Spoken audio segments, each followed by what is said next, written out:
الحمد لله نحمده ونستعينه ونستغفره ونؤمن به ونتوكل عليه ونعوذ بالله من شرور أنفسنا ومن سيئات أعمالنا من يهده الله فلا مضل له ومن يضلله فلا هادي له ونشهد أن لا إله إلا الله وحده لا شريك له ونشهد أن سيدنا مولانا محمدا عبده ورسوله أما بعد أعوذ بالله من الشيطان الرجيم بسم الله الرحمن الرحيم يا أيها النبي لم تحرم ما أحل الله لك تبتغي مرضات أزواجك والله غفور رحيم قد فرض الله لكم تحلة أيمانكم والله مولاكم وهو العليم الحكيم صدق اللہ العظیم۔ بزرگان محترم، معزز خواتین، مائیں، بہنیں اور بیٹیاں، میں نے سورہ تحریم کی انہی آیات کو کل تلاوت کیا تھا اور چند باتیں آپ کے سامنے رکھی تھی۔ نبی اکرم صلی اللہ تعالی علیہ وسلم کی ازواج مطہرات کے سلسلے میں چونکہ اس سورت کی ابتدائی آیات میں قریباً 2 صفحات تک ایک واقعے کی طرف اشارہ کیا گیا ہے، اور اس کے بعد توبہ نصوحہ کی طرف اس سورت کے اندر ترغیب دی گئی ہے، اور اس کے بعد 4 عورتوں کا واقعہ بیان کیا گیا ہے۔ 2 کا تعلق غیر ایمان سے ہے اور 2 کا تعلق ایمان سے ہے۔ چونکہ اس صورت کے اندر خاص طور پر عورتوں کا مسئلہ ذکر کیا گیا ہے اور عورتوں سے متعلق کچھ باتیں ذکر کی گئی ہے، اور وہیں مردوں سے متعلق بھی کچھ ہدایات ذکر کی گئی ہے، اس لیے میں نے اس صورت کا انتخاب کیا۔ میں نے کل بتایا تھا کہ نبی اکرم صلی اللہ علیہ وسلم جب مکی زندگی میں تھے، آپ کا پہلا نکاح خدیجۃ الکبریٰ رضی اللہ تعالیٰ عنہا سے ہوا، اور تمام اولاد آپ کی جو ہیں وہ خدیجۃ الکبریٰ ہی سے ہیں، سوائے ایک بیٹے کے حضرت ابراہیم رضی اللہ تعالیٰ عنہ، وہ نبی اکرم صلی اللہ علیہ وسلم کی باندی حضرت ماریہ قبطیہ رضی اللہ تعالیٰ عنہا سے ہیں۔ باقی تمام بیٹیاں اور بیٹے جو ہیں وہ فاطمہ ہو یا زینب، رقیہ، ام کلثوم، قاسم، طاہر، طیب وغیرہ، یہ سب کے سب خدیجۃ الکبریٰ رضی اللہ تعالیٰ عنہا سے ہیں۔ اور خدیجۃ الکبریٰ رضی اللہ تعالیٰ عنہا جب تک حیات رہی، نبی اکرم صلی اللہ علیہ وسلم نے دوسرا نکاح نہیں فرمایا۔ سن نبوی 10 میں یعنی ہجرت سے 3 سال قبل خدیجۃ الکبریٰ رضی اللہ تعالیٰ عنہا کا انتقال ہوا، اور جس وقت انتقال ہوا اس سے آگے پیچھے 3 دن کے اندر آپ کے اسباب کے درجے میں حفاظت کرنے والے آپ کے چچا ابو طالب کا بھی انتقال ہوا، اس لیے سن نبوی 10 کو عام الحزن کہا جاتا ہے، غم کا سال ہے۔ جیسے سن نبوی 6 کو یعنی نبوت کے 6 سال کو عام السرور کہا جاتا ہے، خوشی کا سال، اور اس کو عام السرور اس لیے کہا گیا کہ حضرت عمر رضی اللہ تعالیٰ عنہ اس سال ایمان لائے تھے، اور صحابہ کرام کو انتہائی خوشی ہوئی تھی حضرت عمر رضی اللہ تعالیٰ عنہ کے ایمان کی بنیاد پر، اس لیے حضرات صحابہ اس کو عام السرور کہتے ہیں۔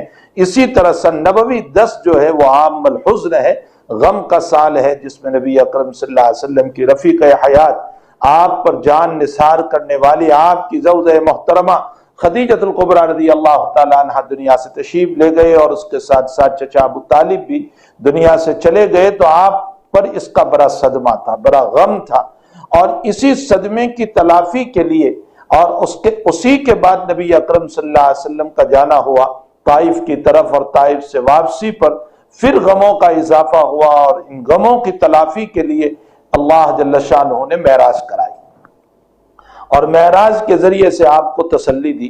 نبی علیہ الصلوۃ والسلام نے خدیجۃ الکبریٰ رضی اللہ تعالیٰ عنہا کے مناقب اور فضائل بیان کرتے ہوئے فرمایا کہ میری خدیجہ کے لیے حق تعالی جل شانہ نے جنت میں وہ محل بنایا ہے جو کھوکھلے موتیوں کا ہے، اور 30 سال تک گھوڑا دوڑتا رہے تو میری خدیجہ کا محل پورا نہیں ہوتا۔ ایک روایت میں 30 میل کا بھی ذکر آیا ہے کہ 30 میل تک لمبا ہے۔ آپ نے آپ کے انتقال کے بعد آپ کی سہیلیوں کے ساتھ بھی وہی معاملہ رکھا، حسن انداز کا، حسن اخلاق کا، حتیٰ کہ ایک مرتبہ خدیجۃ الکبریٰ رضی اللہ تعالیٰ عنہا کی بہن آئی دروازے پر اور دستک دی، دروازہ کھولا، اور پھر اس کے بعد فرمایا، ان کا نام تھا حالہ۔ نبی علیہ الصلوۃ والسلام نے فرمایا، حالہ تیری آواز ایسی ہے کہ مجھے ایسا لگا کہ میری خدیجہ آ گئی۔ آپ کے مناقب اور فضائل میں اس سے بڑھ کر کیا ہو سکتا ہے کہ ایک مرتبہ نبی کریم صلی اللہ علیہ وسلم نے خدیجہ کی حیاتی میں یوں فرمایا کہ خدیجہ یہ جبریل آئے ہیں، وہ تم کو سلام کہہ رہے ہیں اور اللہ نے تم کو سلام کہلوایا۔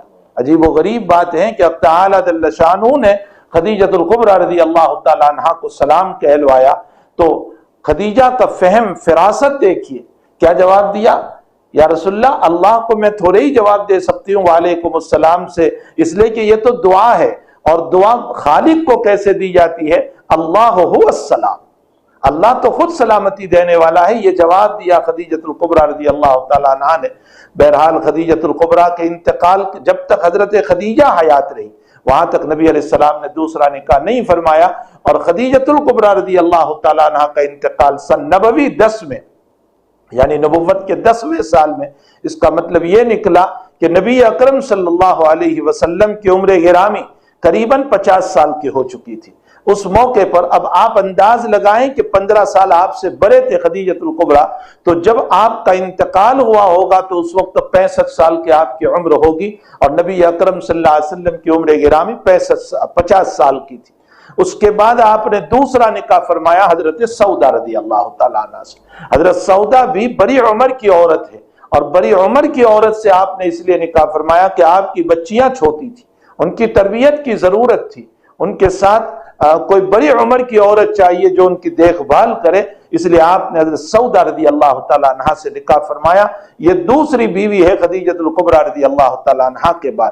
اس کے بعد مدینہ المنورہ پہنچنے کے بعد جا کر عائشہ صدیقہ رضی اللہ تعالیٰ عنہ سے نکاح ہوتا ہے، اور دوسری ازواج سے نکاح ہوتا ہے، دوسری بیویوں سے نکاح ہوتا ہے۔ حضرت سودا رضی اللہ تعالیٰ عنہ بھی پھر مدینہ المنورہ میں آپ کے ساتھ ہیں، لیکن عمر بڑی ہو چکی ہے۔ البتہ دوسری عورتیں سودا سے عمراً چھوٹی تھی، اور سب سے کم عمر حضرت عائشہ رضی اللہ تعالیٰ عنہ کی تھی۔ بہرحال صورت مسئلہ یہ ہوا کہ نبی علیہ الصلوۃ والسلام، یہ میں نے تھوڑا سا مقدمہ بیان کیا ازواج مطہرات سے متعلق تاکہ کچھ بات سمجھ میں آئے۔ صورت مسئلہ یہ ہوا کہ نبی علیہ الصلوۃ والسلام کا معمول گرامی عصر کی نماز کے بعد دن میں ایک مرتبہ اپنی تمام بیویوں کے وہاں جانے کا تھا، اور ہر بیوی کے وہاں تھوڑی تھوڑی دیر کے لیے جاتے تھے تاکہ تمام کی دل جوئی ہو جائیں۔ ویسے رات کے اندر تو آپ کا معمول باری کا تھا کہ جس کی باری ہوتی تھی اسی بیوی کے وہاں جاتے تھے۔ اسی لیے عائشہ صدیقہ رضی اللہ تعالیٰ عنہ فرماتی ہے کہ 15 شعبان کو اللہ کے نبی میری باری میں تھے، اور رات میں اٹھ کر کے نکلے تو مجھے تھوڑا سا تذبذب ہوا کہ کہیں اللہ کے نبی مجھے چھوڑ کر کسی اور کے وہاں تو نہیں تشریف لے گئے۔ میں پیچھے پیچھے گئی، لیکن میں نے دیکھا کہ نبی علیہ السلام بقیع غرقد میں، جنت البقیع میں تشریف لے گئے ہیں۔ میں جب حضرت واپس ہوئے تو میں جلدی جلدی واپس اپنے بستر پر سو گئی، لیکن میرا سانس پھول رہا تھا۔ اتنے فرمائے کیا بات ہے، کیوں سانس پھول رہا ہے؟ اس لیے کہ دوڑنے اور چلنے کی وجہ سے، تیز چلنے کی وجہ سے ایسا ہوتا ہے۔ تو حضرت عائشہ رضی اللہ تعالیٰ عنہ کہتی ہے کہ میں نے صاف صاف بات کہہ دی کہ یہ مسئلہ تھا، اور میرے دل میں یہ خیال سا گزرا، اس لیے میں آپ کے پیچھے آئی۔ فرمایا عائشہ، نبی کبھی خیانت نہیں کرتا ہے۔ تو آپ رات میں ترتیب سے چلتے تھے، جن کی باری ہوتی تھی انہی کے وہاں، حتیٰ کہ حضرات علماء نے لکھا ہے کہ آپ پر باری واجب نہیں تھی۔ امت کے لیے تو باری واجب ہے اگر ایک سے زائد عورتیں ہیں تو، لیکن نبی علیہ الصلوۃ والسلام پر باری واجب نہیں تھی، لیکن آپ اس کے باوجود ترتیب ہی سے چلتے تھے، حتیٰ کہ مرض الوفات کے اندر آپ کی چاہت یہ تھی کہ اپنے مرض الوفات کے ایام حضرت عائشہ رضی اللہ تعالیٰ عنہ کے وہاں گزارے، اس لیے کہ شدت محبت، اور اس کے ساتھ ساتھ حضرت عائشہ جو مجاز نبوت سے واقف تھی، اس کی بنیاد پر آپ کی چاہت تھی۔ تو آپ روزانہ جس بیوی کے وہاں مرض الوفات میں ہوتے تھے پوچھتے تھے عائشہ کی باری کب ہے، عائشہ کی باری کب ہے۔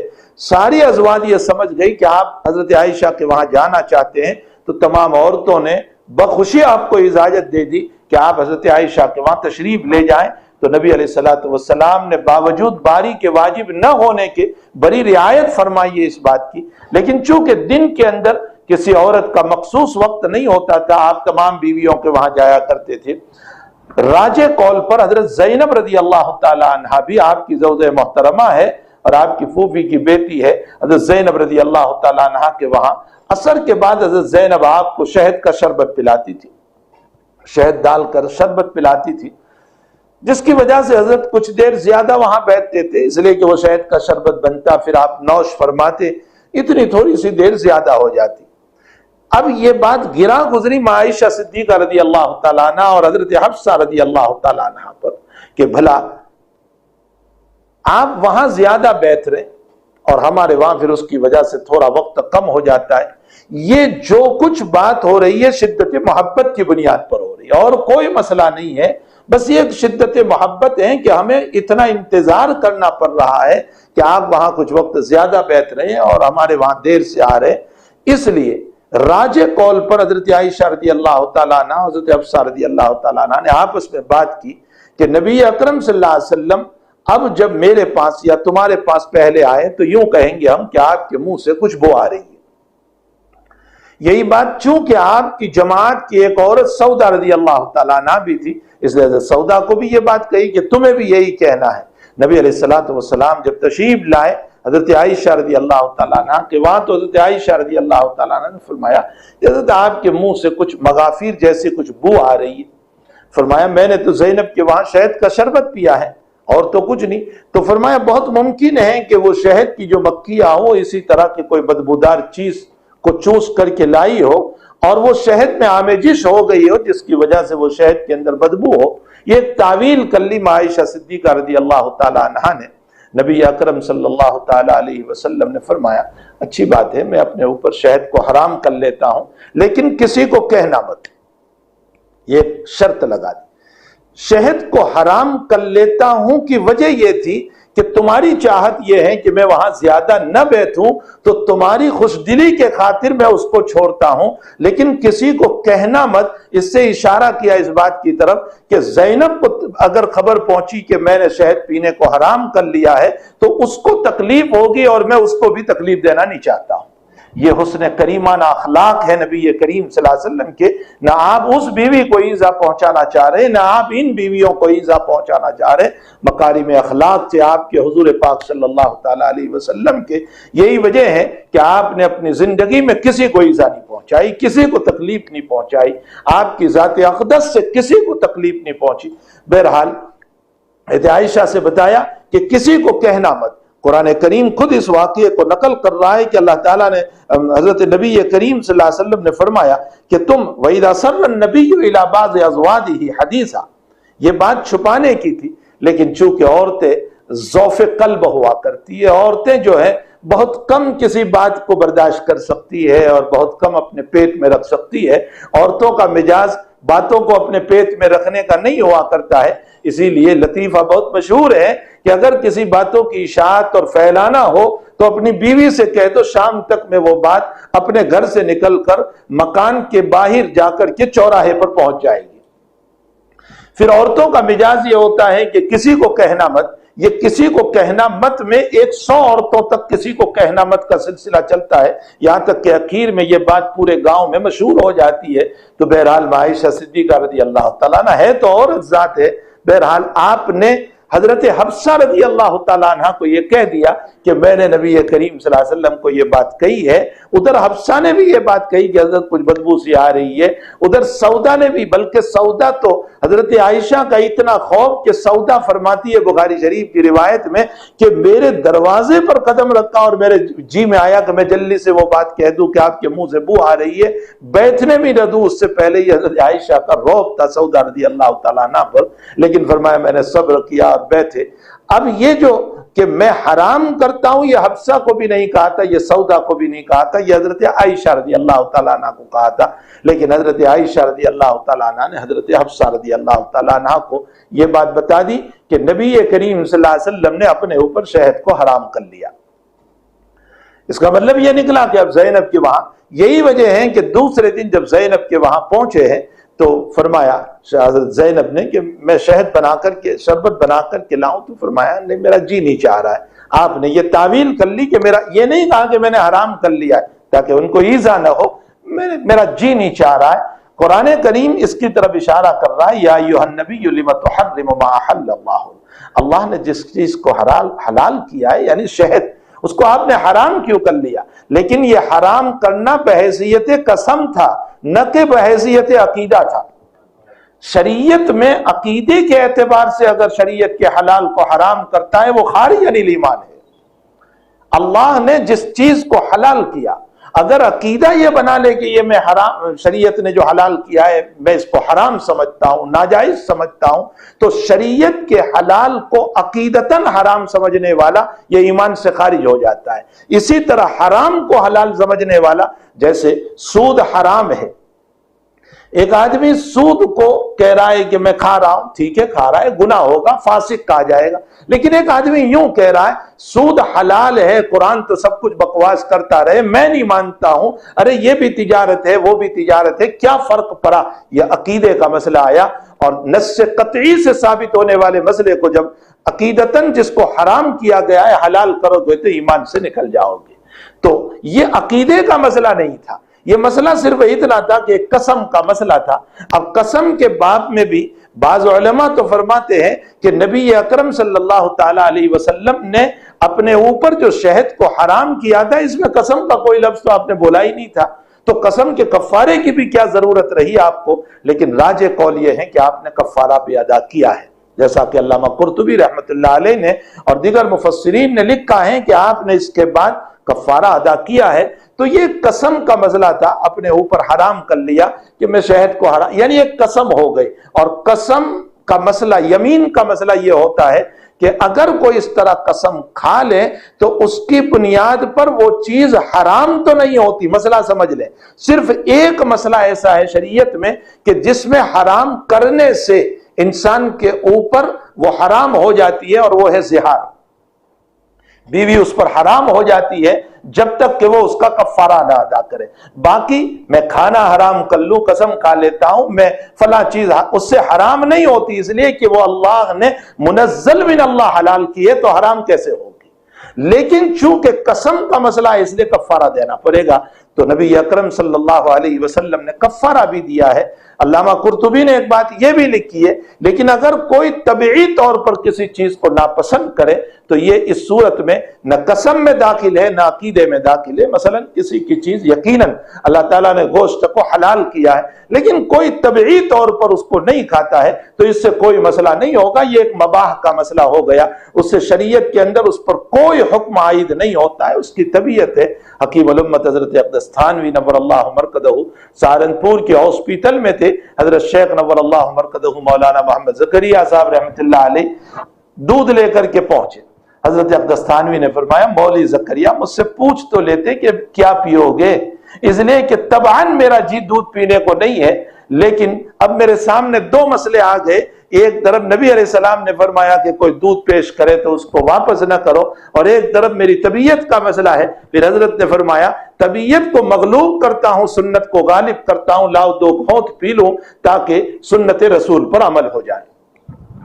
اکابر کی زندگی اور اکابر کے واقعات سے سنت سمجھ میں آتی ہے۔ لوگ یہ کہتے ہیں کہ اکابر کی زندگی پڑھنے کو کیوں کہتے ہیں، ہم نہیں سمجھ پاتے ہیں احادیث مبارکہ کو، ان کی تطبیقات کو، اور ان کے اندر جو نور ہے اور اس کے اندر جو باتیں ہیں، عمل کرنے کے جو سلیقے ہیں، جو طریقے ہیں، وہ اکابر کی زندگی سے ہمیں سمجھ میں آتے ہیں کہ کیسے سنت رسول صلی اللہ علیہ وسلم پر عمل کیا جائے۔ حضرت نانوتوی رحمۃ اللہ تعالی علیہ کے خلاف جب پکر وارن نکلا اور حضرت وہاں سے چلے ہیں، اور روڑکی ایک جگہ ہے دیوبند اور سہارنپور کے بیچ میں ایک جگہ ہے، حضرت وہاں ان کی بیٹی تھی، ان کے وہاں 3 دن آ کر کے چھپ گئے، قیام کر لیا، اور 3 دن کے بعد باہر نکل آئے۔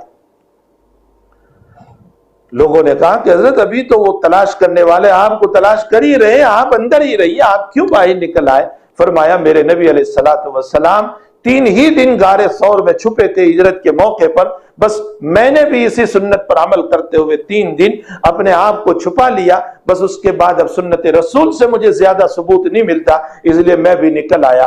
سنت رسول کی برکت یہ تھی کہ حال یہ ہوا کہ پولیس خود حضرت نانوتوی کو یہ پوچھ رہی ہے کہ قاسم نانوتوی کہاں ہے، اور حضرت 2 قدم ہٹ کر کے کہہ رہے ہیں ابھی یہیں تھے، اور وہ پکڑ نہیں پائے۔ یا تعالی جل شانہ کی نصرت و مدد ہوا کرتی ہے اتباع سنت کی بنیاد پر۔ حقیقت یہ ہے کہ سنت رسول میری اور آپ کی زندگی میں آ جائے، خدا پاک کی قسم کائنات بدل جائے گی۔ یہ اس وقت جو ظلم اور بربریت چل رہی ہے، جو حالات چل رہے ہیں، جو ماردھار کے مسائل ہو رہے ہیں، اور جو بیماریوں کے نام پر ایک مخصوص قوم مسلمانوں کو جو ٹارگیٹ کیا جا رہا ہے، اور طرح طرح کے حالات پیدا کیے جا رہے ہیں، میرے بھائیوں سوائے اس کے اور میری بہنوں سوائے اس کے ہمارے پاس کوئی راستہ نہیں ہے کہ ہم رجوع اللہ کریں، اللہ کی طرف رجوع کریں، توبہ کریں، اپنے گناہوں کی معافی مانگے۔ ابھی اسی صورت کے اندر توبہ نصوحہ کے سلسلے میں بات آ رہی ہے، تو ہم سچے دل سے تائب بن جائیں، توبہ کریں اور کثرت سے اللہ کے دربار میں استغفار کریں، اور اس کے ساتھ سنت رسول کو اپنی زندگی میں لے آئیں۔ 1400 سال کی تاریخ یہ بتا رہی ہے کہ سنت رسول کے اتباع سے اللہ نے دنیا کے حالات کو بدلے اور ظلم ختم ہوا ہے۔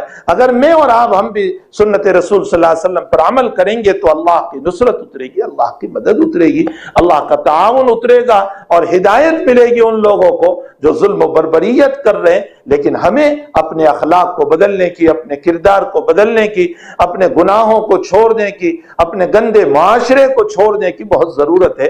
اللہ ہم سب کو توفیق عطا فرمائے۔ تو نبی علیہ السلام نے اپنے اوپر شہد کو حرام کر لیا۔ حق تعالیٰ نے فرمایا لِمَ تُحَرِّمُ مَا أَحَلَّ اللَّهُ لَكَ، پیغمبر جس چیز کو ہم نے حلال کیا آپ نے کیوں حرام کیا؟ تبتغی مرضات ازواجک، آپ اپنے بعض بیویوں کی رضامندی چاہتے ہو، یعنی ان حضرت عائشہ اور حفصہ رضی اللہ تعالیٰ عنہ وغیرہ کی تبتغی مرضات ازواجک، اشارہ کیا اللہ تبارک و تعالیٰ نے کہ آپ کو یہ دیکھنا چاہیے کہ بیویاں اگرچہ یہ بات کہہ رہی ہے لیکن اللہ تعالیٰ نے جس چیز کو حلال کیا ہے مجھے اس کو قسم کے بدلے میں نہیں جانا چاہیے، اشارہ کیا۔ واللہ غفور الرحیم قد فرض اللہ لکم، لیکن چونکہ یہ خلاف اولا مسئلہ تھا، کوئی بہت بڑا مسئلہ نہیں تھا، اور ایسے مسائل میں حق تعالیٰ جل شانہ یہ جو ہے پکڑ دھکڑ نہیں کیا کرتا ہے بلکہ نظر انداز کر دیا کرتا ہے۔ فرمایا قد فرض اللہ لکم تحلۃ ایمانکم، کوئی حرج نہیں، اللہ تعالیٰ نے تمہاری اس قسم سے نکلنے کا راستہ بنایا ہے، وہ یہ ہے کہ کفارہ دے دو۔ واللہ مولاکم وہو العلیم الحکیم، اللہ تمہارا معین و مددگار ہے اور اللہ بڑا ہی جاننے والا اور حکمت والا ہے۔ وَإِذَا صَرَّ النَّبِيُّ إِلَىٰ بَعْضِ أَزْوَاجِهِ، حدیث سے اشارہ ہے اسی بات کی طرف کہ جو نبی علیہ السلام نے حضرت عائشہ رضی اللہ تعالیٰ عنہ سے کہا تھا کہ میں شراب کو حرام کرتا ہوں اپنے اوپر، یعنی میں نہیں پیوں گا، لیکن وہ بات حضرت حفصہ رضی اللہ تعالیٰ عنہ کو کہہ دی، جس کے نتیجے میں نبی علیہ السلام کو تکلیف ہوئی کہ جس بات کو میں نے راز میں رکھنے کو کہا تھا اس بات کو تم نے آگے بڑھا دی۔ اس سلسلے میں جب ان عورتوں کے سامنے نبی علیہ السلام نے تذکرہ کیا کہ بھلا میں نے جس بات کو کہا تھا اس کو تم نے اشاعت کر دی اور پھیلا دیا، تو فرمایا یہ بات آپ کو کس نے کہہ دی؟ فرمایا اللہ نے مجھے بتایا۔ اس کے بعد فرمایا ان تتوبا الی اللہ فقد صغت قلوبکما، اللہ سے توبہ کرو۔ یہاں تتوبا تثنیہ کا صیغہ ہے، مراد خاص طور پر حضرت عائشہ رضی اللہ تعالیٰ عنہ، حضرت حفصہ رضی اللہ تعالیٰ، حضرت عبداللہ ابن عباس رضی اللہ تعالیٰ عنہما رئیس المفسرین فرماتے ہیں کہ ایک مدت تک مجھے اس سلسلے میں پتہ نہیں تھا کہ تتوبہ کا خطاب کس کو ہے۔ فرمایا میں چاہتا تھا کہ حضرت عمر رضی اللہ تعالیٰ عنہ سے معلوم کروں، لیکن عمر کا رعب مانے تھا۔ فرمایا ایک مرتبہ حج سے واپسی پر میں حضرت عمر رضی اللہ تعالیٰ عنہ امیر المؤمنین کو وضو کرا رہا تھا، ابن عباس فرماتے ہیں، اور وضو کراتے کراتے میں نے پوچھ لیا کہ حضرت ان تتوبہ کا خطاب کن دو عورتوں کو ہے؟ حضرت عمر نے فرمایا کہ تجھ جیسے پر یہ بات مخفی رہی، تجھے معلوم نہیں، یعنی تو رئیس المفسرین، اللہ کے نبی نے تجھے تو دعائیں اور تجھے اتنا پتہ نہیں۔ عائشہ و حفصہ، اس سے عائشہ و حفصہ مراد ہے ان تتوبا الی اللہ فقد صغت قلوبکما وان تظاہر علیہ فإن اللہ هو مولاه وجبریل وصالح المؤمنین، اور اگر تم نے توبہ نہیں کی دونوں نے تو پھر اس صورت میں اللہ تعالیٰ کہتا ہے کہ جو ہے اللہ تعالیٰ معین ہے اپنے نبی کا اور جبریل اور صالح المؤمنین۔ صالح المؤمنین سے کون مراد ہے؟ بعضوں نے کہا ملائکہ مراد ہے سب کے سب، بعضوں نے کہا تمام جو ہے دنیا کے نیک لوگ مراد ہے، بعضوں نے کہا صحابہ کرام مراد ہے، اور صالح المؤمنین کے اندر سبھی داخل ہیں۔ والملائکۃ بعد ذلک ظہیر عسیٰ ربہ ان طلقکن ان یبدلہ، حضرت انس رضی اللہ تعالیٰ عنہ فرماتے ہیں کہ ایک مرتبہ ازواج مطہرات نے نبی اکرم صلی اللہ تعالیٰ علیہ وسلم کے سامنے جو بات نہیں کرنی چاہیے وہ کی، تو حضرت عمر فرماتے ہیں کہ مجھے بڑا غصہ آیا اور میں نے ازواج مطہرات کو ڈانٹا، اور میں نے یہ کہا کہ تم اس طرح نبی کے سامنے زور زور سے باتیں نہ کیا کرو اور مطالبات نہ رکھا کرو، کہیں ایسا نہ ہو کہ اللہ کا نبی اگر ناراض ہو گیا اور نبی نے تمہیں طلاق دے دی، ان طلقکن ان یبدلہ، تو پھر اللہ تعالیٰ تمہاری جگہ اور عورتوں کو لے آئے گا جو تم سے اچھی ہوگی۔ یہ بات عمر فرما رہے، حضرت انس کہہ رہے ہیں یہ بات حضرت عمر نے فرمائی اور اللہ نے بین ہی اس کو وحی بنا کر کے اتارا۔ معلوم ہوتا ہے کہ عسیٰ ربہ ان طلقکن موافقات عمر میں سے جو آپ نے فرمایا اسی کو اللہ تعالیٰ نے نازل فرمایا۔ تو جیسے واتخذوا من مقام ابراہیم مصلی قل لازواجک وبناتک ونساء المؤمنین یدنین علیہن من جلابیبہن، اسی طرح یہ آیت بھی عسیٰ ربہ ان طلقکن ان یبدلہ ازواجا خیرا منکن مسلمات مؤمنات قانتات۔ میں نے اپنی طالب علمی کے زمانے میں حضرت الاستاذ حضرت مفتی مظفر حسین صاحب رحمۃ اللہ علیہ سے عصر کے بعد کی مجلس میں حضرت سے ایک بات بہت عجیب اس بات کے اوپر یعنی موافقات عمر پر حضرت نے عصر کے بعد کی مجلس میں فرمایا تھا، بہت عجیب و غریب بات فرمایا دیکھیں کہ کتنی آیات وہ ہیں کہ حضرت عمر جو رائے دے رہے ہیں اس کے بعد اللہ تعالیٰ انہی الفاظ کے ساتھ وہی بنا کر کے اتارتا ہے اور عمر کا سر سجدے سے جھک جایا کرتا ہے۔ یہ نہیں کہ میں کوئی بہت بڑا ہو گیا کہ میرا کلام وہی بن کر کے اتر گیا۔ فرمایا آج امت کا حال یہ ہے کہ امت کے اہل علم میں علماء میں تواضع نہیں رہا، اسی لیے ہمارے اور ہمارے اکابر میں زمین آسمان کا فرق ہو گیا۔ عسیٰ ربہ ان طلقکن ان یبدلہ ازواجا خیرا منکن، بہت ممکن ہے کہ اگر نبی طلاق دے دیں تو پھر اللہ تعالیٰ اور عورتیں لے آئے گا جو تم سے بھی اچھی ہوگی، جو مؤمنات ہوگی، مسلمات ہوگی، قانتات ہوگی، قناعت کرنے والی، اور اسی کے ساتھ ساتھ تائبات، عابدات، ساجدات اور سائحات، سیبات و ابکارا، یہ ساری صفات بہترین صفات والی ہوگی۔ حکیم الامت حضرت عبدالستانوی رحمۃ اللہ علیہ اس آیت کی تفسیر کرتے ہوئے لکھتے ہیں کہ مقصود یہ جتنے اوصاف بیان کیے گئے ہیں کہ اگر دوسری عورت آئی تو ان عورتوں کے اندر یہ صفات مسلمات، مؤمنات، قانتات، تائبات، عابدات، سائحات، سیبات و ابکارا، فرمایا اس میں اصل مقصود تائبات ہے، اس لیے کہ اوپر سے مضمون توبہ کا چل رہا ہے۔ ان تتوبا الی اللہ فقد سقط قلوبکما، اے عائشہ اور حفصہ تم دونوں نے جو ایک راز فاش کر دیا ہے، تم توبہ کرو اللہ تعالیٰ سے۔ اور حضرت نے اس کی طرف اس لیے توجہ دلائی، وجہ اس کی یہ ہے کہ زینب کے دل کو تکلیف ہوگی، کسی کے دل کو ٹھیس نہیں پہنچانا چاہیے، تو توبہ کا مضمون چل رہا تھا۔ اور اس میں یوں فرمایا وَإِن تَظَاهَرَا عَلَيْهِ، اگر توبہ نہیں کی، رجوع نہیں کیا اللہ کی طرف، تو پھر اس صورت میں ہو سکتا ہے اللہ معین مددگار ہے، صالح المؤمنین ہے، اور پھر تمہیں طلاق ہو جائے تو تم سے بہتر جو توبہ کرنے والی ہوگی۔ اصل توبہ کا مضمون ہے۔ تو پھر حضرت فرماتے ہیں حضرت تھانوی رحمۃ اللہ علیہ کہ اس سے پہلے دو صفتیں کیوں ذکر فرمائی، مسلمات، مؤمنات، قانتات، یہ صفات تائبات سے پہلے کیوں ذکر فرمائی؟ حضرت تھانوی فرماتے ہیں کہ مسلمات اور مؤمنات تو اصل اصول ہے، اس کے بغیر تو توبہ ہی قبول نہیں ہوتی۔ تو جو اصل اصول تھا اس کو پہلے بیان کر دیا، پھر قانتات کو پہلے کیوں ذکر کیا؟ حضرت تھانوی فرماتے ہیں قانتات یہ قنوت سے ہے، اور قنوت کا معنی تواضع، اور توبہ کرنا خود تواضع کی دلیل ہوا کرتا ہے، اس لیے قانتات کو مقدم فرمایا۔ اور اس کے بعد اصل صفت آ گئی تائبات، توبہ کرنا۔ تو میری مائیں اور میری بہنیں، توبہ بہت بڑی صفت ہے۔ اگر ہماری ماں اور بہنوں کی زندگی میں آ جائے توبہ کرنے کی صفت، اللہ سے رجوع کرنا، اللہ سے مانگنا، اللہ سے گر گرانا۔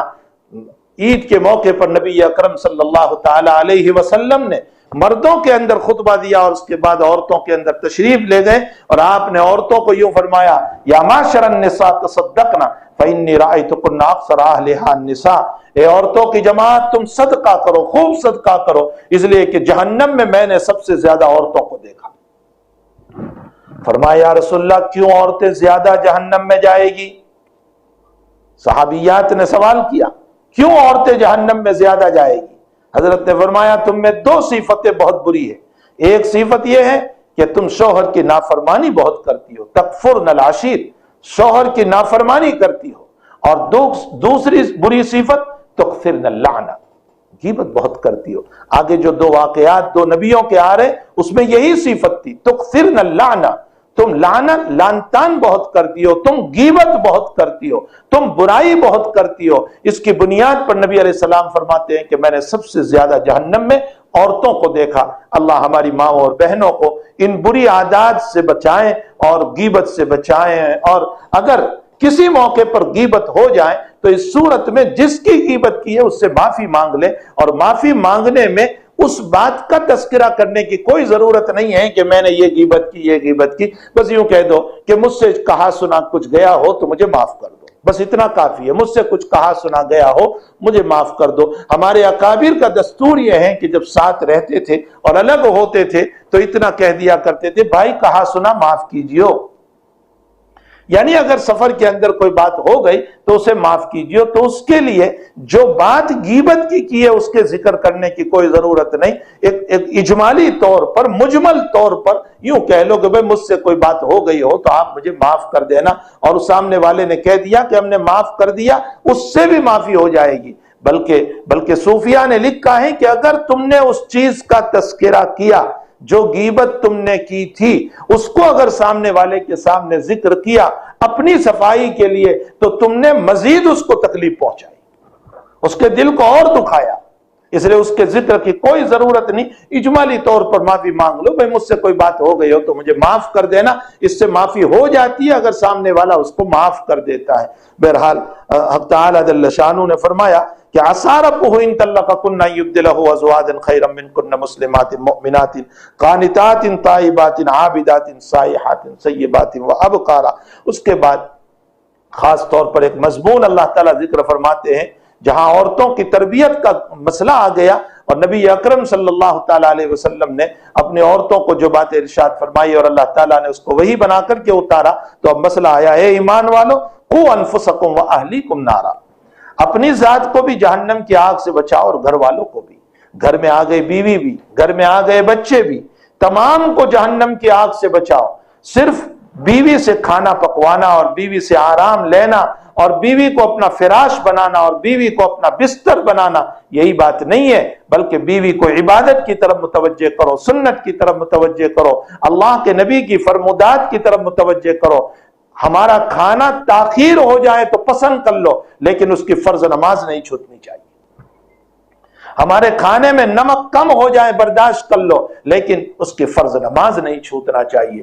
ہمارے کھانے میں کچا پکا رہ گیا کوئی حرج نہیں۔ نبی اکرم صلی اللہ علیہ وسلم کے باب میں آتا ہے کہ نبی اکرم صلی اللہ تعالیٰ علیہ وسلم نے کبھی بھی معاب رسول اللہ صلی اللہ علیہ وسلم طعاما قط، اللہ کے نبی نے کبھی بھی کھانے میں عیب نہیں نکالا۔ ان اشتہا اکلا، اچھا لگا تو آپ نے کھا لیا، وَإِلَّا فَتَرَكَ، ورنہ تو چھوڑ دیا۔ لیکن یہ نہیں کہا کہ یہ ایسا ہے اور یہ ویسا ہے۔ ہمارے وہاں جو ایک مجاز بنا ہوا ہے یہ غلط مجاز ہے۔ عورتوں کی ان چیزوں کو برداشت کر لو، لیکن وہ آپ کی جیون ساتھی ہے، وہ اس کی رفیق، آپ کی رفیق حیات ہے، وہ آپ کی محبوبہ ہے، وہ آپ کی چہیتی ہے، وہ آپ کی دل و جان ہے، وہ آپ کی، آج کل کے اصطلاح میں کیا کہوں، نوجوانوں کا حال یہ کہتے ہیں کہ my wife is my life. جس کو تم نے لائف بنایا ہے، میں یوں کہہ رہا ہوں کہ کیا لائف صرف کھانے پینے کی ہوگی؟ نہیں، لائف اس بات کی ہوگی کہ اس کی قبر بھی بہتر بن جائے، اس کی آخرت بھی بہتر بن جائے، اس کا حشر بھی بہتر بن جائے، اس کی جنت بھی بہتر بن جائے، اور وہ جنت الفردوس میں جائیں اور ہماری آنکھیں ٹھنڈی ہو جائیں۔ یہ اصل ہے، نہ یہ کہ دنیا کے اندر اس سے خوب کام لیا اور اس کی عبادت چھوٹی، اس کا پردہ چھوٹ گیا، اس کے سر کا دوپٹہ نکل گیا، اس نے وہ لباس پہن کر کے باہر نکلی کہ شیطان ہنسنے لگا اور دوسروں کی نظریں اس کے اوپر پڑنے لگی۔ ایسا نہیں ہونا چاہیے۔ اللہ کرے ہمارے جوان اور ہمارے مرد جو ہیں اپنی بیویوں کو دین کے باب میں ترغیب دے کر کے شریعت مطہرہ کی طرف لانے والے بنے۔ یا ایھا الذین آمنوا قوا انفسکم واہلیکم نارا وقودها الناس والحجارہ علیہا ملائکۃ غلاظ شداد لا یعصون اللہ۔ جس جہنم کا تذکرہ کر رہے ہیں اللہ جل شانہ، فرمایا اس جہنم کے اوپر وہ فرشتے ہوں گے وہ جس کا ایندھن جو ہے الناس والحجارہ، انسان سے دنیا کی آگ لکڑوں سے جلائی جاتی ہے، کوئلوں سے جلائی جاتی ہے، جہنم کی آگ انسانوں سے۔ والحجارہ، اور پتھروں سے یہاں کون سے پتھر مراد ہے؟ یا وہ پتھر مراد ہے جس کی پرستش کی گئی، جس کی عبادت کی گئی، جس کو دنیا میں پونجا گیا، اس کو بھی جہنم میں ڈالا جائے گا۔ سوال یہ ہوتا ہے کہ اس غریب کا کیا قصور؟ اس نے کہا تھا کہ مجھے اپنا معبود بناؤ؟ اس کا جواب یہ ہے کہ اللہ تعالیٰ ان پتھروں کو اس لیے ڈالے گا تاکہ ان جہنمیوں کے اور زیادہ ایذا اور تکلیف پہنچے کہ جن معبودوں پر ہمیں ناز تھا اور فخر تھا اور بچنے کی تدبیروں میں ہم اس کو سجدہ کر رہے تھے، وہ خود جہنم میں آ گئے تو اب ہمیں کون بچائے گا؟ یہ ہے والحجارہ۔ رہ گیا ایک سوال ہو سکتا ہے کہ جب ان معبودوں کو ان لوگوں نے معبود بنایا اور اللہ ان کو جہنم میں ڈالے گا تو حضرت عزیر کو بھی تو معبود بنایا یہودیوں نے، کیا ان کو بھی جہنم میں ڈالا جائے گا؟ وقالت الیہود عزیر ابن اللہ، اور عیسائیوں نے حضرت عیسیٰ علیہ السلام کو معبود بنایا، کیا ان کو بھی جہنم میں ڈالا جائے گا؟ اس کا جواب یہ ہے کہ انبیاء کرام علیہ الصلوۃ والتسلیم ہے، اور انہوں نے اپنی پوری زندگی اللہ کی توحید کی دعوت دی ہے۔ انہوں نے نہیں کہا کہ تم ہماری عبادت کرو، بلکہ قرآن کریم میں حضرت عیسیٰ کا کلام 7ویں پارے میں نقل کیا گیا کہ اے اللہ جب تک ہم رہے وہاں تک تو ہم ان کو تیری ہی دعوت اور تیری ہی توحید کی طرف بلاتے رہے، اور جب ہم مر گئے تو اللہ تجھے معلوم ہے، ہم نے ان کو نہیں کہا ہے کہ تم ہماری عبادت کرنا۔ تو یہ تو ساری زندگی توحید کے داعی تھے، دعوت دینے والے تھے، اس لیے ان کا یہاں کوئی سوال ہی پیدا نہیں ہوتا ہے۔ والحجارۃ علیہا ملائکۃ، اور اس جہنم کے اوپر جو فرشتے ہیں وہ اتنے سخت ہے، غلاظ شداد، اور سخت فرشتے ہیں۔ بعض ضعیف روایتوں میں ہے کہ نبی علیہ الصلوۃ والسلام فرماتے ہیں کہ میں معراج میں گیا تو جہنم کی سیر مجھے کرائی، تو وہاں میں نے فرشتے کو دیکھا جو اس کا دربان ہے، فرمایا میں نے ان سے سلام کیا، انہوں نے جواب تو دیا لیکن ان کے ہونٹوں پر کوئی مسکراہٹ نہیں تھی۔ جبریل نے فرمایا یہ جب سے پیدا ہوئے ہیں تب سے ان کا ہنسنا نہیں ہوا، اگر ہنستے تو آج ہنستے آپ کے ساتھ، لیکن جب آپ کے ساتھ نہیں تو کسی کے ساتھ نہیں ہو سکتا۔ غلاظ شداد لا یعصون اللہ ما امرہم، پھر اللہ کے حکم کی وہ نافرمانی نہیں کرتے کہ چلو کوئی رشوت دے کر کے وہاں سے نکل جائیں، کچھ پیسے دے کر کے نکل جائیں، فائل کے اندر نام نکلوا کر نکل جائیں، یہ اللہ کے وہاں نہیں ہو سکتا ہے۔ لا یعصون اللہ ما امرہم ویفعلون ما یؤمرون، جس بات کا ان کو حکم دیا گیا ہے اسی کے مطابق وہ کام کرتے ہیں۔ یا ایھا الذین کفروا لا تعتذروا اليوم انما تجزون ما کنتم تعملون، عذر نہ کرو، قیامت کے دن پتہ چل جائے گا۔ اسی لیے نبی کریم صلی اللہ علیہ وسلم نے فرمایا الیوم عمل لا حساب، یہ دنیا عمل کی جگہ ہے، یہاں تم سے کوئی حساب نہیں مانگے گا کہ نماز پڑھی کہ نہیں پڑھی۔ روزے اگر رمضان کے روزے نہیں رکھے تو تم کو کوئی کہے گا کہ روزے کیوں نہیں رکھے تم نے؟ الیوم عمل لا حساب، تم سے کوئی دنیا میں حساب نہیں مانگے گا، تم نے نماز نہیں پڑھی، تم نے روزہ نہیں رکھا، تم نے زکوٰۃ نہیں دی، تم نے حج نہیں کیا، تم نے اخلاق حسنہ کو نہیں سنبھالا، اور اپنے جسم پر اخلاق حسنہ کو کوئی دنیا میں تم کو نہیں پوچھے گا۔ الیوم عمل لا حساب وغدا حساب لا عمل، اور قیامت کے دن حساب ہے پھر عمل نہیں۔ پھر وہاں لاکھ ہم چاہیں گے نماز پڑھ لیں، زکوٰۃ دے دیں، روزہ رکھ لیں، کچھ معافی تلافی کر لیں، کچھ قرآن پڑھ لیں، بالکل نہیں، وہاں کوئی موقع نہیں، وہاں یہ بات ہوگی ہی نہیں۔ اس کے بعد اللہ تعالیٰ متوجہ فرما رہے ہیں کہ سچی توبہ کرو، توبہ نصوحہ کرو۔ یا ایھا الذین آمنوا توبوا الی اللہ توبۃ نصوحا، سچی توبہ کرو۔ توبہ نصوح کس کو کہتے ہیں؟ حضرات اکابر نے بہت کچھ تعریفات اس پر فرمائی۔ راجح سفیان ثوری رحمت اللہ علیہ جو فرماتے ہیں، فرمایا توبہ نصوح کا مطلب یہ ہے کہ تجھ سے جو گناہ جب ہو گیا، جب ہم سے کوئی گناہ ہو گیا تو اس صورت میں ہمارا دل اندر اندر سے رونے لگے، زمین تنگ محسوس ہو، دل ہمیں تنگی محسوس کرے، پریشانی کا حال ہو، اور ہم اللہ کی طرف رجوع کریں کہ مولا آئندہ کبھی نہیں کریں گے۔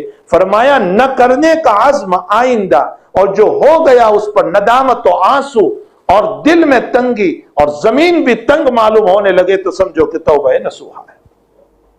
اور دلیل بڑی زبردست سفیان ثوری رحمت اللہ علیہ نے پیش فرمائی، فرمایا کہ جو 3 صحابہ کرام تبوک میں نہیں جا سکے، کعب ابن مالک، ہلال ابن امیہ اور مرارہ ابن ربی، تو ان کا حال یہ ہوا کہ وضاقت علیکم الارض بما رحبت، ان کے اوپر زمین کی کشادگی کے باوجود زمین تنگ ہو گئی، اور ان کا حال یہ ہو رہا ہے کہ روایتوں میں ہے کہ رات بھی رونے میں گزرتی ہے اور ان کا دن بھی رونے میں گزر رہا ہے، پریشانی کا عالم ہے، اور وہ معافی مانگ رہے ہیں انتہائی درجہ۔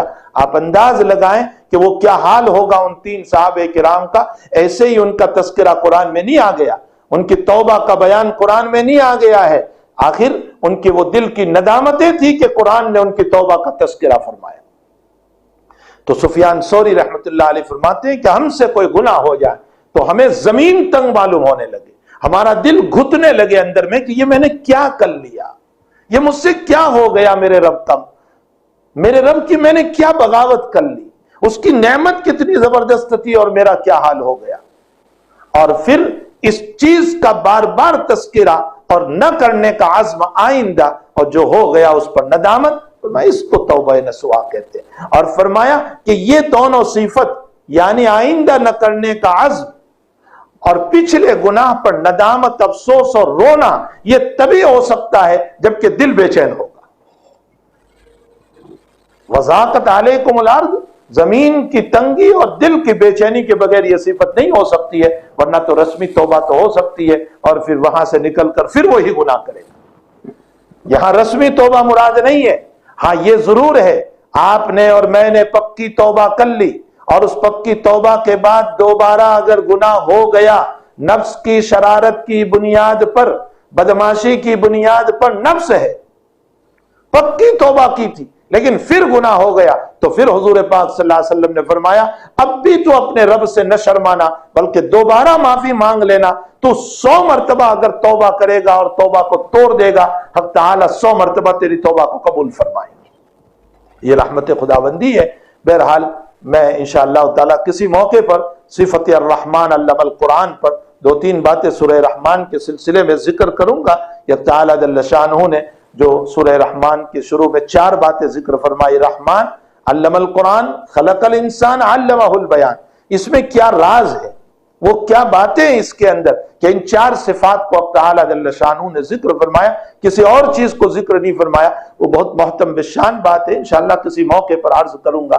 اس وقت مجھے یہ بتانا ہے کہ اگر 100 مرتبہ پکی توبہ کے باوجود اگر توبہ ٹوٹ جائے تو گھبرانے کی ضرورت نہیں ہے، رب کریم کے دربار پہ آ جاؤ۔ عالم نزا اور عالم گرگرا جب تک شروع نہیں ہوا اسے پہلے پہلے اللہ تعالیٰ معاف کر دے گا، لیکن یہ یاد رکھیں حقوق اللہ معاف ہوں گے، حقوق العباد معاف نہیں ہوں گے۔ حقوق العباد کے لیے بندوں سے معافی مانگنی پڑے گی، یہ بندوں کا حق ہے، تو بندے سے معافی مانگ لے، پھر اب تعالیٰ اس کا نظام بنائے گا کہ جو تاخیر ہو گئی معاف کروانے کے اندر، اس پر جو گناہ ہوا وہ اللہ تعالیٰ اپنی طرف سے معاف کر دے گا۔ یا ایھا الذین آمنوا توبوا الی اللہ توبۃ نصوحا، اور پھر اس کے بعد حق تعالی جل شانہ 4 عورتوں کا ذکر فرماتے ہیں۔ پہلی 2 عورتوں کا ذکر فرماتے ہیں، ضرب اللہ مثلا للذین کفروا امرأۃ نوح وامرأۃ لوط كانتا تحت عبدین من عبادنا الصالحین فخانتاہما فلم یغنیا عنہما من اللہ شیئا وقیل ادخلا النار مع الداخلین۔ حضرت نوح علیہ السلام کی بیوی، علامہ قرطبی رحمۃ اللہ علیہ نے لکھا ہے کہ اس کا نام واہلہ تھا، اور لوط علیہ السلام کی بیوی اس کا نام قرطبی کہتے ہیں وافلہ تھا۔ ان دونوں کے اندر خیانت کی صفت تھی، فخانتاہما، نبی کی بیویاں ہیں۔ اللہ تعالیٰ فرماتے ہیں کہ نبی کی صفت من عبادنا صالحین، ہمارے دونوں نبی تھے، نوح علیہ السلام تو رسول بھی ہے، سب سے پہلے رسول دنیا میں نوح علیہ السلام، سب سے پہلے نبی آدم علیہ السلام، لیکن رسالت کا سلسلہ حضرت نوح علیہ السلام سے چلا۔ سب سے پہلا رسول حضرت نوح علیہ السلام ہے، تو حضرت نوح علیہ السلام تو نبی اور رسول بھی ہے، اور حضرت لوط علیہ السلام نبی ہے، مقام صدوم پر بھیجے گئے تھے۔ ان دونوں کی بیویوں کو خیانت کی عادت تھی۔ کیا خیانت کرتی تھی؟ مفسرین نے لکھا ہے کہ ان دونوں نبیوں پر جو وحی اترتی تھی، ان کی بیویاں اس راز کو فاش کر دیا کرتی، یعنی اپنے شوہر پر جو راز کی باتیں اللہ کی طرف سے اترتی تھی اس کو فاش کر دیا کرتی تھی، اس کو پھیلا دیا کرتی تھی۔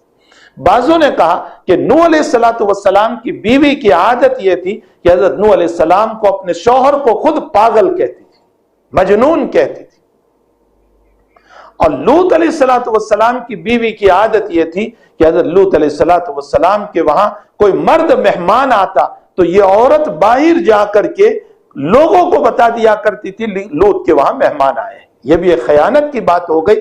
بہرحال ان دونوں کی خیانت کا مسئلہ تھا جس کی طرف قرآن کریم میں اشارہ فرمایا، اور اللہ تعالیٰ نے فرمایا ادخل النار مع الداخلین، ان دونوں کو جہنم میں داخل کیا، جہنمیوں کے ساتھ۔ حق تعالیٰ نے اشارہ فرمایا نبی کے نکاح میں رہنے سے کامیابی نہیں ملے گی، اگر کامیابی مل سکتی ہے تو صفت ایمان پر کامیابی مل سکتی، ایمان کے بغیر کامیابی نہیں مل سکتی۔ یہ نبی کے نکاح میں تھی، دونوں کی دونوں نبی کی بیویاں ہیں، لیکن ایمان نہیں تھا، منافقت تھی، نفاق تھا ان میں۔ اس نفاق کی بنیاد پر حق تعالیٰ نے ان کو جہنم میں داخل کیا۔ خداوند قدوس ان دونوں عورتوں کا تذکرہ کر کے اشارہ کرتے ہیں کہ تمہارے شوہر عالم ہو، حافظ ہو، قاری ہو، اب نبی تو آ نہیں سکتے، سب کچھ ہو، لیکن عورت میں اگر نفاق ہے، عورت میں منافقت ہے، عورت میں جو ہے بے ایمانی ہے، تو اس صورت میں شوہر کے علوم، شوہر کا حفظ قرآن اور شوہر کا تقوی اور ورع اس کی بیوی کو نہیں بچا سکتا۔ جب نبی کا ورع اور تقوی اپنی بیوی کو نہیں بچا سکتا ہے تو حافظ کا ورع اور تقوی کہاں سے بچائے گا؟ ایمان کے بغیر مسئلہ نہیں ہو سکتا۔ اس لیے میری مائیں اور بہنیں خیانت سے اپنے آپ کو بچائیں اپنے شوہر کے گھر میں، حتیٰ کہ روایت میں ہے نبی کریم صلی اللہ علیہ وسلم نے فرمایا کہ اگر عورت اپنے شوہر کے مال سے خرچ کرنا چاہے، کسی غریب کو دینا چاہے، تو عرف میں جتنا ہے اتنا تو دے سکتی ہے، اس میں شوہر کی ہدایت کی ضرورت نہیں ہے۔ عرف میں مثلا کوئی غریب آ گیا تو 5 روپے 10 روپے دے دینا، یہ ایک عرف ہے، اس کے اندر شوہر بھی اس کو منع نہیں کرتا ہے۔ عرف میں جتنا ہے اتنا تو یقیناً دے سکتی ہے، شوہر کو پوچھنے کی ضرورت نہیں۔ یا جیسے کوئی سفیر آ گیا چندے کے سلسلے میں تو عرف یہ ہے کہ 20 روپے 50 روپے 100 روپے یہ عرف میں دیے جاتے ہیں۔ اگر اتنے دے دیے شوہر کی اجازت کے بغیر، شوہر کے مال سے بالکل اجازت ہے، لیکن اگر زیادہ مثلا 200 روپے 400 روپے 500 روپے دینا ہے تو فرمایا شوہر کی اجازت۔ نبی اکرم صلی اللہ علیہ وسلم نے فرمایا شوہر کی اجازت کی ضرورت ہے اگر شوہر کے مال سے دے رہی ہے۔ آگے مسئلہ سنو، حضرات فقہاء نے یہ بھی لکھا ہے کہ اگر اپنے مال سے وہ دینا چاہے تو اس کا اپنا مال ہے عورت کا، وہ دینا چاہے جتنا دینا چاہے دے سکتی ہے، لیکن فرمایا اولا یہ ہے کہ اس صورت میں بھی اپنے شوہر سے ذرا پوچھ لیا کرے، شوہر کی دلجوئی ہو جائے گی، اس کا دل خوش ہو جائے گا۔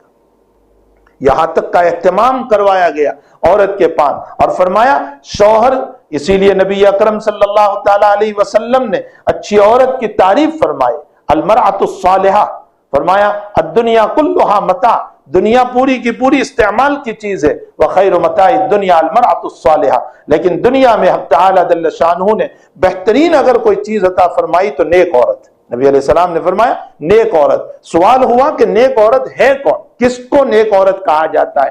روایت کی روشنی میں نیک عورت کی تعریف سنو میرے بھائیوں اور میری بہنوں۔ کیا فرمایا؟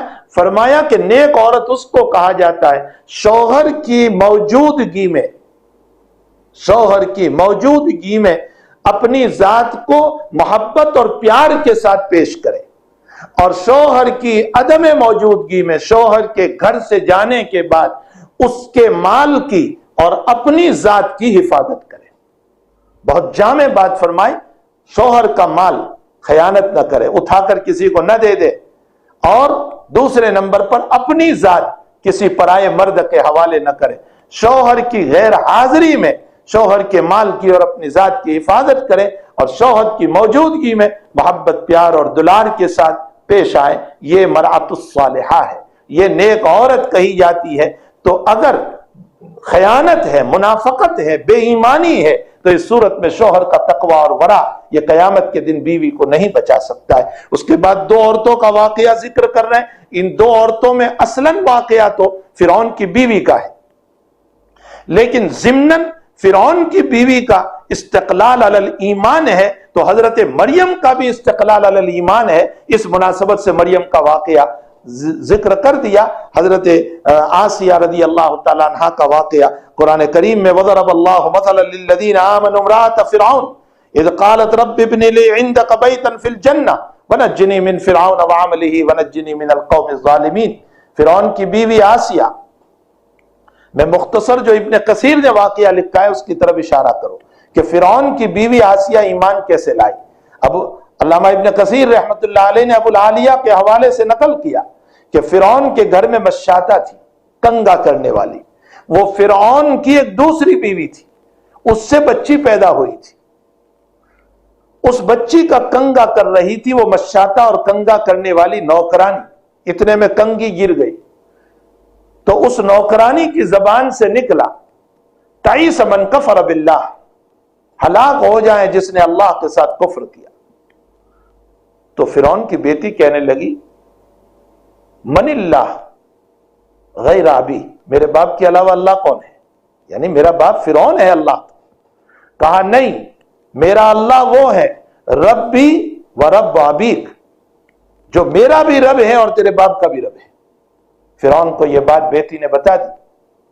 بلایا گیا، سزائیں شروع ہوئی، یہاں تک کہ ہتھکڑی پہنائی گئی اور میخیں زمین پر سلا کر کے پورے بدن میں کھیلے گاڑ دیے.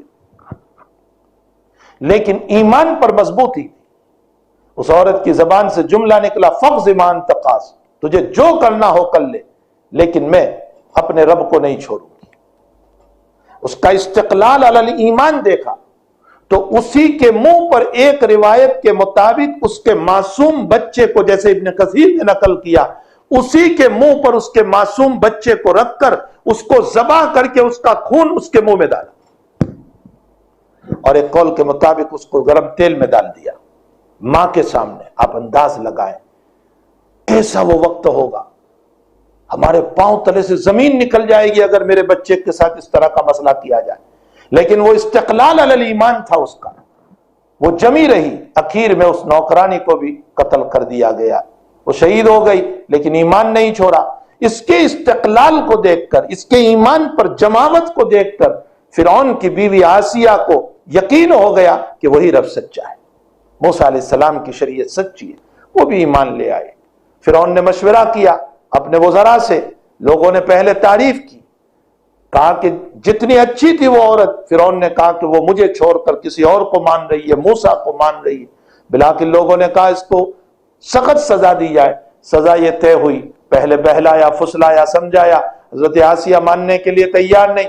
بلاخر فیصلہ یہ ہوا کہ اس کو میخوں والی سزا دی جائے، یعنی پھانسی دی جائے اور پورے بدن میں کھیلے گھاڑ دیے جائیں. آسیہ کو پورے بدن پر کھیلے گھاڑ دیے، ایک لکڑا سیدھا رکھا، ایک یوں عرض میں رکھا، چوڑائی میں، اس پر سلا دیا اور پورے بدن میں کھیلے گھاڑ دیے. میری ماں اور بہنوں آپ انداز لگائیں، نرم و نازک بدن. لیکن آسیہ اپنے ایمان پر جمی ہوئی ہے. اور کیا جملے کہیں؟ جو جملے قرآن نقل کر رہا ہے، رب ابنی لی عندک بیتا فی الجنہ، اے اللہ مجھے ان دشمنوں نے میخیں گھاڑ کر کھیلے گھاڑ کر کے، اسی لیے قرآن کریم نے فرعون کو میخوں والا کہا. فرعون میخوں والا، کھیلوں والا، یہ سزا دیا کرتا تھا. آسیہ کہہ رہی ہے رب ابنی لی عندک بیتا فی الجنہ، اے اللہ اب تو مجھے مرنا ہی ہے، مجھے جنت میں تیرے مکان، تیرے قریب جگہ عطا فرما. کتنی جامع دعا کر رہی ہے. عندک، یہ نہیں کہا مجھے جنت میں جگہ عطا فرما، عندک بیتن. ہمیں بھی ایسی دعا تو نہیں آتی. اے اللہ مجھے تیرے قریب جنت میں جگہ عطا فرما، یعنی میں بالکل تیرے قریب رہوں. ونجنی من فرعون، اور اے اللہ مجھے فرعون سے نجات دے اور اس کے کام کرنے والوں سے، ان کے شرطوں سے، ان کے کارندوں سے. ونجنی من القوم الظالمین، اے اللہ ظالموں سے مجھے نجات دے، یعنی میری روح جلدی قبض کر لے تاکہ میں ظلم سے نکل آؤں. میری مائیں، میں یہاں تمہیں ایک بات سنانا چاہتا ہوں کہ فرعون کی بیوی کے پاس جو عزت تھی وہ تو ہماری عورتوں کے پاس بھی نہیں.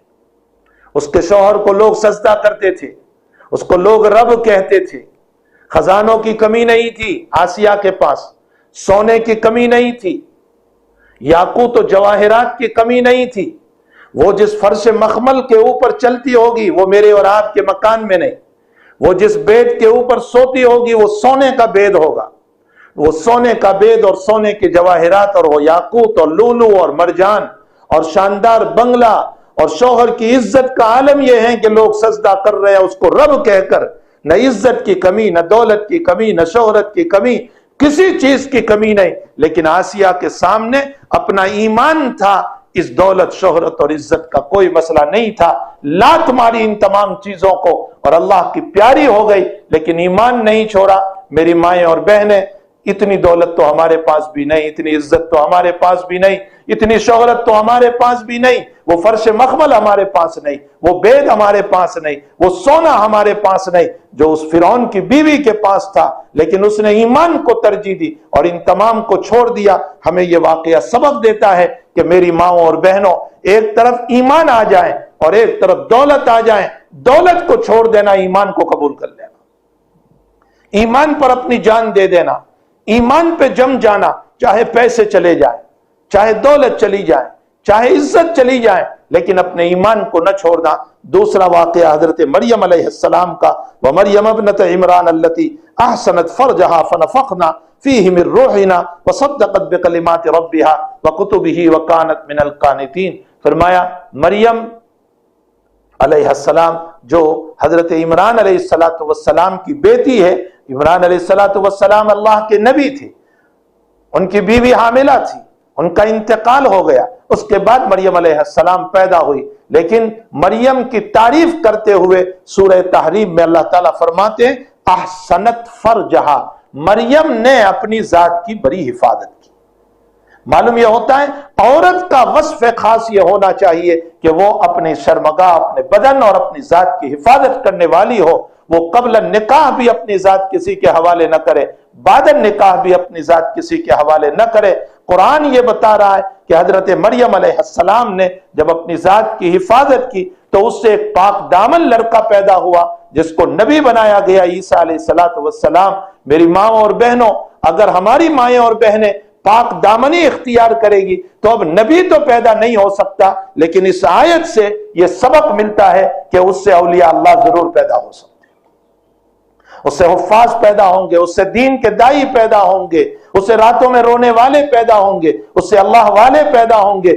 شرط یہ ہے کہ عورت اپنی ذات کی حفاظت کرنے والی ہو، قبل نکاح بھی اور نکاح کے بعد بھی۔ میں نے چونکہ اس صورت کے اندر کچھ نصائح تھی، کچھ باتیں تھی مردوں کے لیے بھی اور عورتوں کے لیے بھی، اس لیے میں نے خاص طور پر سورہ تحریم کی مختصر تفسیر کر دی۔ اب تعالیٰ جل شانہ نے اس میں جتنی باتوں کو بیان فرمایا، اللہ ہم سب کو عمل کی توفیق عطا فرمائے۔ وصلی اللہ علی النبی الکریم برحمتک یا ارحم الراحمین۔ الحمد للہ رب العالمین والعاقبۃ للمتقین والصلاة والسلام علی سید الانبیاء والمرسلین وعلی آلہ وصحبہ اجمعین۔ اللہ ہمارے گناہوں کو معاف فرما، اللہ ہمارے گناہوں کو معاف فرما، اللہ ہمارے قصوروں سے درگزر فرما۔ اللہ مغفرت کا عشرہ چل رہا ہے، تو جہاں لاکھوں کی مغفرت کر رہا ہے، اللہ ہماری بھی مغفرت فرما دے، ہم گنہگاروں کی مغفرت فرما دے، ہم مجرموں کی مغفرت فرما دے، ہم ذلیلوں کی مغفرت فرما دے، ہم فقیروں کی مغفرت فرما دے، ہم مسکینوں کی مغفرت فرما دے۔ اللہ ہماری جلوت کو بھی معاف فرما، ہماری خلوت کو بھی معاف فرما۔ اللہ ہماری گندی زندگیوں سے ہم کو نکال کر پاکیزہ اور مقدس زندگی ہم کو عطا فرما، صالحین کے زمرے میں ہمیں شامل فرما۔ اے اللہ، اگر تو صالحیت کا فیصلہ کر لے، دنیا کے لاکھوں شیطان مل کر بھی اللہ ہمیں گمراہ نہیں کر سکتے ہیں۔ اللہ آپ صالحیت کا فیصلہ فرما لیجئے، اللہ آپ صالحیت کا فیصلہ فرما لیجئے۔ اللہ ہم تمام کو معاف فرما، ہمارے اہل و عیال کو معاف فرما، ہمارے بیوی بچوں کو معاف فرما۔ اے اللہ ہماری نسلوں میں دین کو جاری و ساری فرما، تمام کی اولادوں کو نیک صالح مطیع اور فرما بردار بنا، آنکھوں کی ٹھنڈک بنا۔